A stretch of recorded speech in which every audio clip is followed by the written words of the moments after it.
Awesome. Oh, Lord, it done took an hour for us to get for on here. It's for crazy. 15 minutes, right? My daughter, It's my crazy. millennial is here helping me. She's positioning the camera.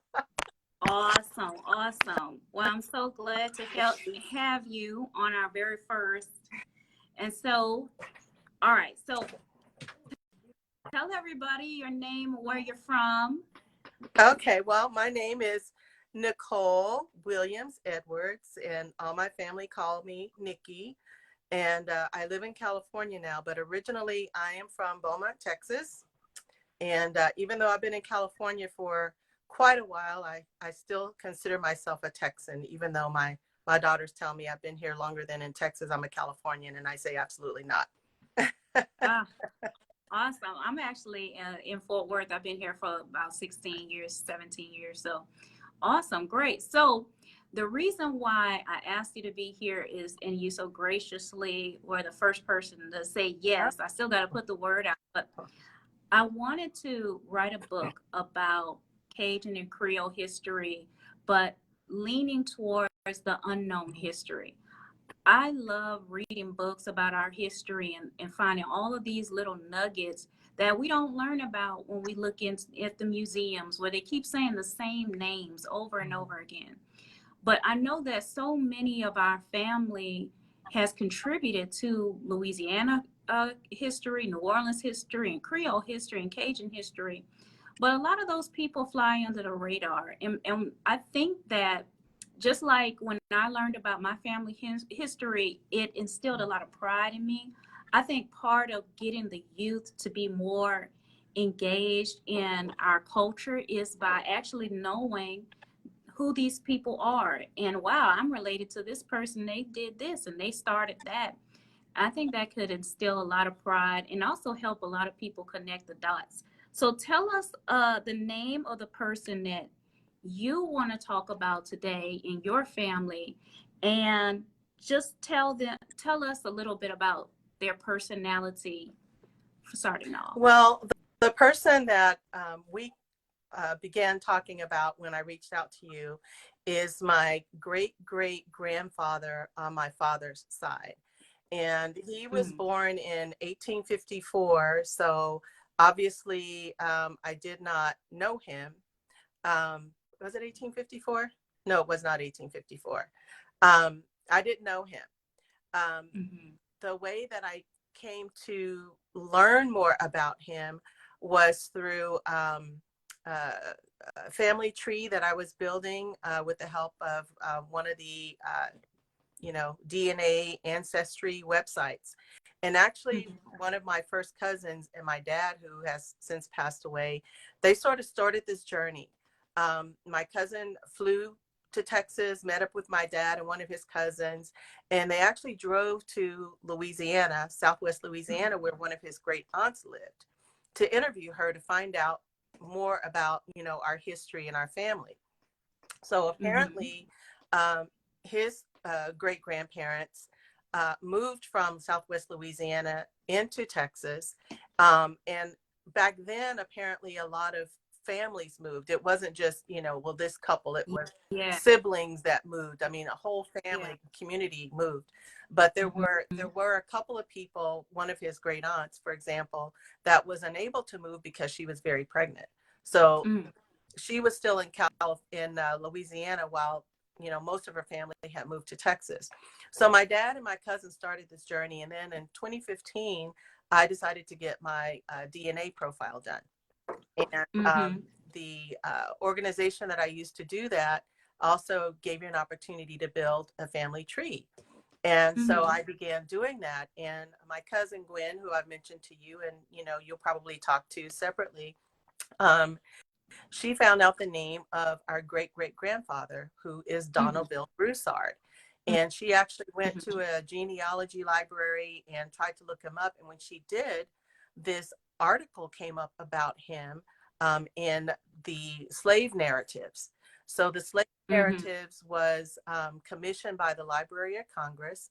And basically what they did was in 1935 and 1936, I believe it was, they actually interviewed a little over 2,000 people in the South who were former slaves. They were born into slavery, but they went through the emancipation in 1865. And so, Yes. I've actually seen that. I've actually oh, found you him. did, yeah, yeah. Yes, I did. I have a picture of Oh, him. great. So we had no idea, you know, Mm-hmm. and that was a treasure trove to us, because in the article, which, well, the interview, which was done in Creole, because he didn't speak any English, he only spoke Creole, so it had to be translated. He mentioned and listed, you know, his parents. Yeah. And so we were able to basically take that information and at least trace that branch of the family literally all the way back to, you know, before Christ, honestly. I mean, and isn't that amazing that people don't realize that these family trees go back that far? And my brother, who's also from Broussards as well, we're actually double Oh, yeah, related.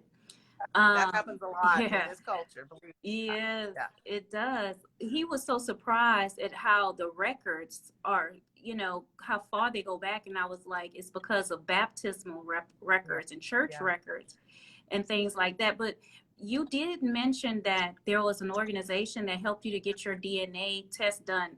Are they, what's the name of that organization? Are they still doing that? Yes. I guess I'll be plugging Ancestry. I went through Ancestry. Oh, okay. Yeah. Yeah. Yeah. Yeah. Yeah, that's what a lot of us use. Yeah. So you were able to trace back all the way back, and what did that do for you, like emotionally in your family? I think, you know, I think for those of us that have African ancestry, um, what sets us apart from a lot of other minorities in this country is, for many of us, we don't know where we came from or who we came from. You know, that history was cut off. And quite honestly, the only reason that I was able to go back so far through my great great grandfather, Donaville Broussard, is his father was white and Yeah. his mother's father was white. And, you know, Mm-hmm. he mentioned that in the interview they did in 1936 in Beaumont, Texas, which is where I'm Mm-hmm. from. Mm-hmm. And, you know, because they obviously they kept really good records on, you know, the Caucasian side, you know, I was Yeah. able to trace things back. And also because I discovered we have quite a few historical figures in our family line. Yeah. I was able to Yep. Google these people and find out who their Mm-hmm. parents were and who their parents were and who their parents were. And Yeah. so, as I mentioned, you know, I started this journey about 8 years ago. Mm-hmm. Every now and then I have to step away from it because it can, I mean, you can just go It's on forever. Yeah, consuming. it can be Yeah. consuming. So I think maybe I've taken one branch all the way back to before Christ and actually Yeah. to God, really. Uh, I really did. You know, Wow. sometimes I have to step away from it. So I haven't really been active probably for a few months Yeah. at this point. Mm-hmm. But just that sense of, gosh, if it wasn't for these people, even on the Mm-hmm. Caucasian side, you know, Yeah. Nichol would not be here. Yeah, I that's wouldn't be true. And here. a lot of people have to accept that too. Now you said that you looked at the firsthand account of your ancestor, and when you read that, was there any aha moments or like a big takeaway? How, like, what did you learn from that interview? Um, that slavery was real. You know, Yeah. we know about slavery, and you know, I think my generation we're sort of detached from it. You know, we know this was Mm-hmm. part of our history, but to read the Mm-hmm. firsthand account of, you know, a grandfather basically who was a slave and experienced that and talked about his experience as a slave, and Yeah. I, I think the other thing too that stood out to me was, you know, in that interview, and I don't have it in front of me, you may have it in front of you, but Mm-hmm. you know, one of the things that he said was he wasn't sure if life was better for him after emancipation. Yeah. You know, one of the things he talked about is he was sort of a favored, you know, with the mistress of the house. And Yeah. I think I don't know if he was the youngest kid, but I just got the impression that he was kind of spoiled. That's what he said in so many Yeah. words, and kind of pampered, you know. Um, and I think that's what struck me was uh, his comment about not being sure if if he was better off, you know, after slavery. But after slavery, he did. I think he did reconnect with his mother or his Mm-hmm. father. I can't remember the details now, but you know, he did reconnect with, you know, some of his blood relatives. Um, Yeah. and then what I'm not sure what brought him to Texas, but his wife passed away, and he mentioned that in the interview that when his wife passed away, then he moved to Texas to live with his one of his daughters. And actually, Yeah. in February of 2020, a couple years before that, actually, I started posting tributes to my ancestors on Facebook in honor of Mm-hmm. Black History Month, which we're in Black History Month right now, February. Yeah.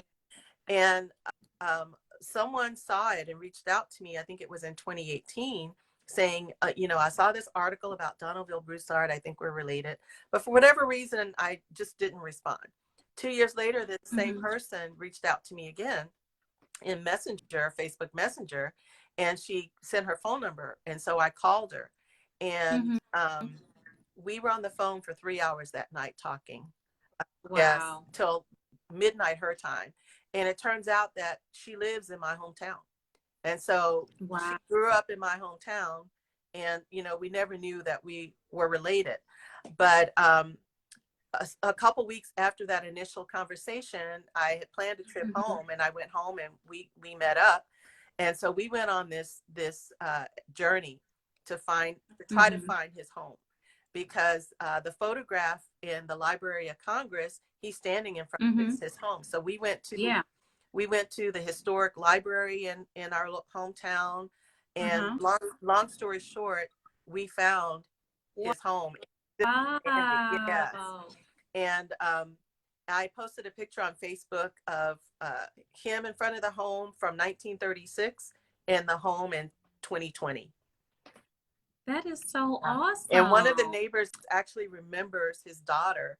You know, it's just how this happened. We were talking to this neighbor because we wanted to confirm that, yes, this is really his home. And so she goes, Mm-hmm. yeah, Miss Ida used to live there. And that was his daughter's Mm. name, Ida Broussard. So Wow. we knew that that was the home that he lived in when he moved to Texas. So that was very cool. And just making that connection, that I think for me, that regardless of who my ancestors are, what race they happen Mm-hmm. to be, even what country they lived in, whether they were slave Yeah. owners or not, if it wasn't for those people, I would not exist. Right. That's absolutely true. So, what is something did you learn about his hobbies or occupation? Did he have some type of profession? You know, they were farmers. That's what they were. They Yeah. were farmers. And Mm-hmm. uh, you know, my dad and his parents, uh, they lived in a very rural community in Texas called Raywood, Texas. And Mm-hmm. I say pretty much everyone that lives in Raywood, I'm probably related to in some way or another, because my grandmother was one of, I think, 8 or maybe 9. And Mm-hmm. all of her sisters and siblings lived in Raywood. The same thing with my grandfather. You know, he had Mm-hmm. multiple, because they had large families because they were farmers, you know, so they had Yeah. all these kids to help work the land and take care of the farm Mm-hmm. animals. And, you know, they raised their food, they grew their food, all of that. My grandfather was also a carpenter, and so was my uncle. One of my uncles was a carpenter. But as far as Mm-hmm. Donaldville is concerned, you know, he was a farmer.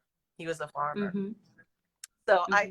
think Yep. I think what's notable Mm-hmm. about them, they're probably not famous in terms of what most people think of as famous, are, you Yeah. know, celebrity. Even though we did find out that we're related to, you know, Beyonce double cousin Yeah. on the Briscoe side and the Mm-hmm. Broussard side. And, And Mm-hmm. I think probably anybody that's 100 years old or younger who has a Mm-hmm. surname as Broussard is probably Mm-hmm. related in some way. Yeah. So they weren't necessarily, famous in that way. What I will say Mm-hmm. about them, going from my dad to my grandfather, I didn't know my great grandfather, and obviously I didn't know Donaville because he died in, oh gosh, he died way before I was born. He died in Yeah. 1940. Yeah, he died in 1940. Um, Mm-hmm. is Mm-hmm. that they loved their family and they took Mm-hmm. care of their family and they did what they needed to do to support their family and, all these kids. My dad comes Yeah. from a family of 13. My mom comes from a family of 17. My grandmother had 17 on my mom's side. Whoa. Yeah. Um, but Wow. and then they instilled, they instilled faith in us. They instilled our work ethic. They instilled, you love and take care of your family. Um, Mm-hmm. Especially in this day and age, what more could you ask for? Yeah. Yeah. Do you have any memorable family moments or just something like from your family that a lot of people would not know, but you think is an interesting fact or something unique? Hmm. Um, um, I, I really can't think of anything that is other than the fact that I had this ancestor that was featured in the Library of Congress, and just Mm-hmm. that interview gave us just a wealth of Yes. information so that we could find out where we came from and who we came from. um, Mm-hmm. out of all the people that lived during that time that came out of slavery, there was a very small number of those that were actually interviewed. um, so Yeah. I think that's probably for me, that would be something that like maybe a lot of my friends don't know about, that I have this relative who was Mm-hmm. interviewed and is Yeah. featured in the slave narratives. And through that, we've been able to dig so much deeper into our background and our ancestry and find out, where we came from. So that's what I would say. That's how I would answer that question. Yeah, it's so important to read those firsthand accounts because it's one thing to listen to what historians say or what textbooks say, but to hear what people actually thought actually is quite surprising. Hmm. It's a lot, there's so much more insight and understanding you can gain when you actually listen to the perspectives of real people who lived during that time. So I want you to give us some of your surnames if you don't mind, because once I put this out, I want, if somebody's related to you in some way, they can reach out and connect some dots. Yes, Donaldville had anywhere between 8 to 11 children. Mm-hmm. And we actually have a family page on Facebook. I think we have Okay. over 200 members, and we have connected with descendants from 3 of his children. So that leaves Mm-hmm. anything anywhere from 5 to 8 of his kids whose descendants we have not contacted or had any Yeah. contact with. And Mm-hmm. for me, I know that one of his children, I don't remember which one it was at this point, but in the 1920 census, he was listed as Mm-hmm. mulatto. But in the Mm-hmm. 1940 census, he was listed as white or Caucasian. And Mm-hmm. so I think that we probably have a lot of relatives out there that are considered white or Caucasian, Yeah. that are from his children. So Mm-hmm. obviously that surname would be Broussard. And then Mm-hmm. his mom was a Carmouche. His Okay. mom was a Carmouche. Um, Also Mm-hmm. Briscoes, and we're related to a lot of Gilbos. Wow. Gilbos and Carmouche. I haven't heard Oh, those. So that really? is, Yeah. no, I haven't. But were they were in Texas though, right? They started in Louisiana. They started in Okay. Louisiana. Three of my four grandparents were born and raised in Louisiana, and then they Okay. migrated to Texas. So Mm-hmm. those are surnames from Louisiana. one of the things about Ancestry, and I think they should pay me for this plug, is they will also, based on your DNA, they will match you with other people who have similar DNA, but they will also locate you in terms of what region you come from. And so it's I think there's 3 different regions in southern Louisiana where a lot of my DNA hits are from, and that makes sense because, as I mentioned, 3 of my 4 grandparents are from Louisiana. Yeah, and a lot of people migrated from Louisiana to Alabama, or from Alabama to Louisiana, or both to Texas. A lot of people went to Texas. It's not just California. A lot of people mention California, but a lot of Creoles went to Texas too.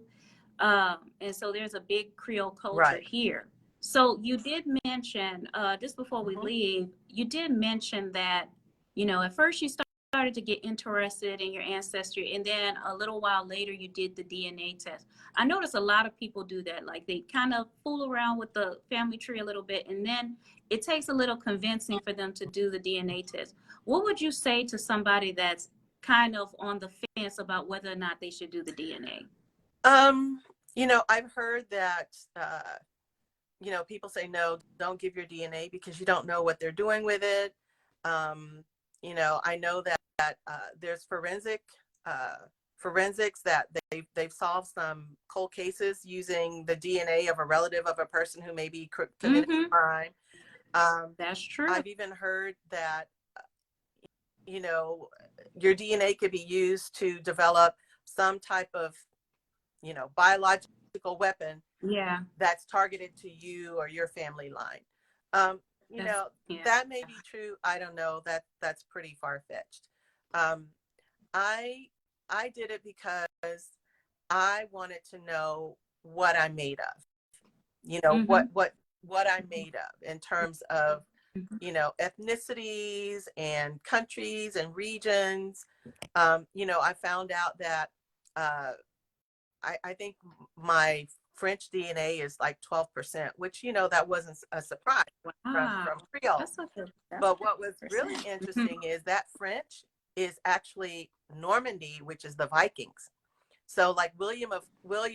Yeah. So William the Conqueror, who was the first, Norman king of England, he was a Viking.